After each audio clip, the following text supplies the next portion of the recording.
Florence, Francine. Okay.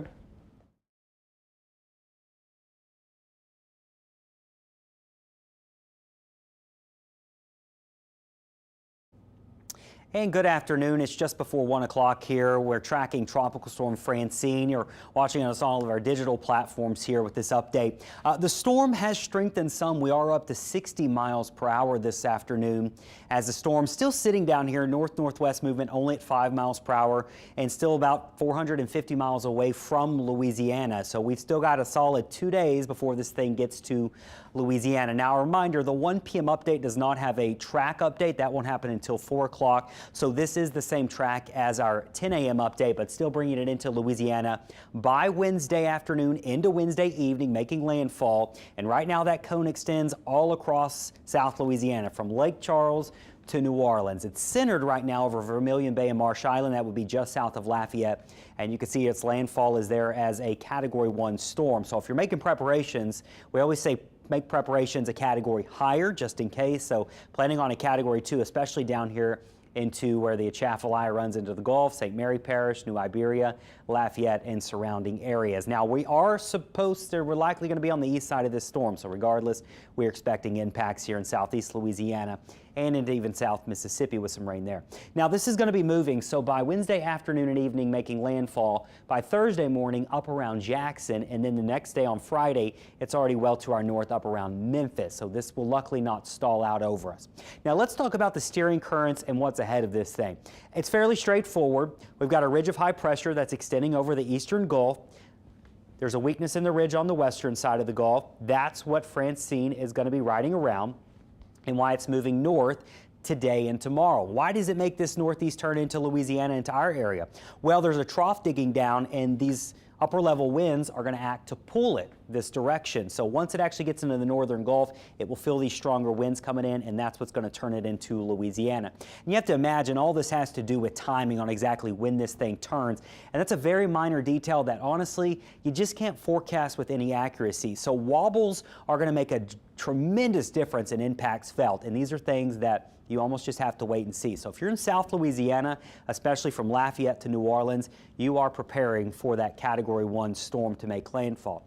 Now, luckily, it's not in a pristine environment, meaning there is going to be some wind shear in its path and some dry air. Unfortunately, though, that doesn't really kick in until Wednesday as it's making landfall. So it will have today and especially tomorrow to intensify. So what I'm showing you here is one of our high-resolution models. This is showing you where the showers and storms are forming with the clouds.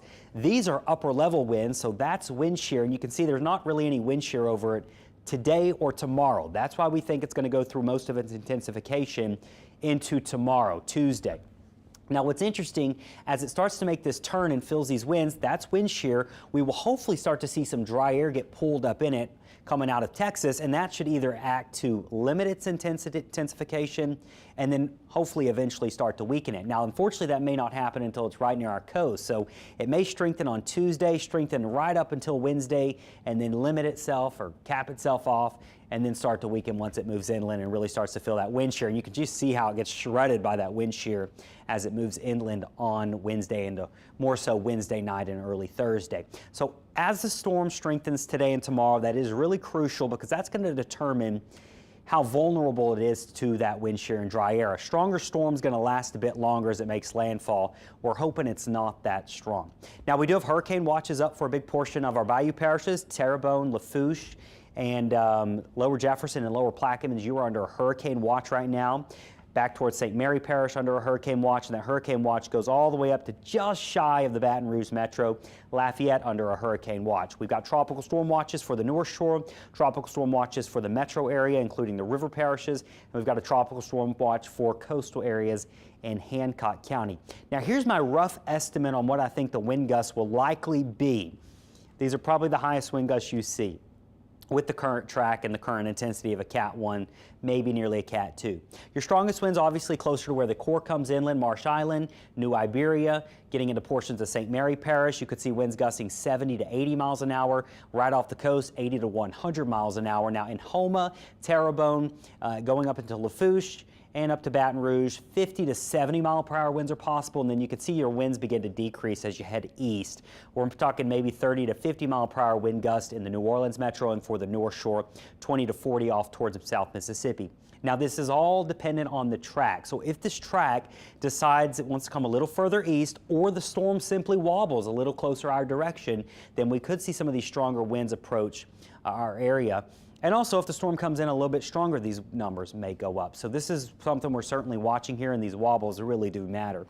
But right now, biggest wind impacts right there where it's making landfall near Marsh Island, Vermilion Bay, and back through the Atchafalaya Basin. We also have storm surge watches. We are expecting a rise in water basically everywhere in our area, especially down here along the coast where that center is going to be coming on shore. Here's what we're looking at with storm surge. Some fairly impressive totals. East of the center, most likely 5 to 10 feet. 10 feet closer to the center, 5 feet as you get further away. Now, Grand Isle, Barataria Bay, we're forecasting 4 to 7 feet.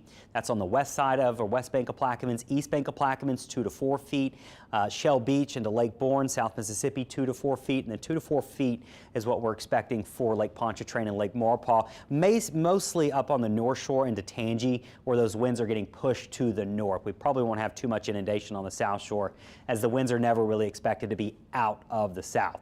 Here's a closer look at your storm surge. You can see there 5 to 10 feet, most likely down here into where the center is. Now, once again, it's all dependent on the track. If this tracks a little closer to Morgan City, we may see some of those higher totals push into Terrebonne Parish. Vice versa, if the storm track shifts a little further back towards Cameron Parish, we may see those higher totals push back to the west as well. So these minor deviations in the track will have a big impact on not only winds but also the surge. Rainfall totals. Now, luckily this thing's moving. That being said, it's a tropical storm, maybe even a hurricane.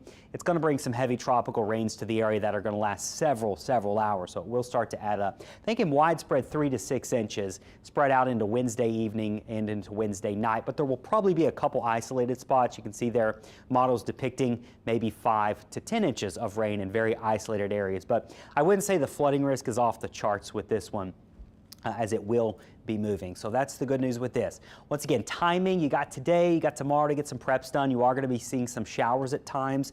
Looks like we'll start to see more of those outer bands roll in throughout Wednesday, making landfall Wednesday late afternoon, evening. The timing is still a bit tricky there, so I want you to take that with a grain of salt, but later Wednesday into Wednesday night is likely when we have more rain and those stronger wind gusts along with surge. Luckily, it begins to clear out, and then as we head into the weekend here, we'll get that mess out of here. We have some pretty nice weather. So our next big update will be at 4 p.m. Chris will have that for you.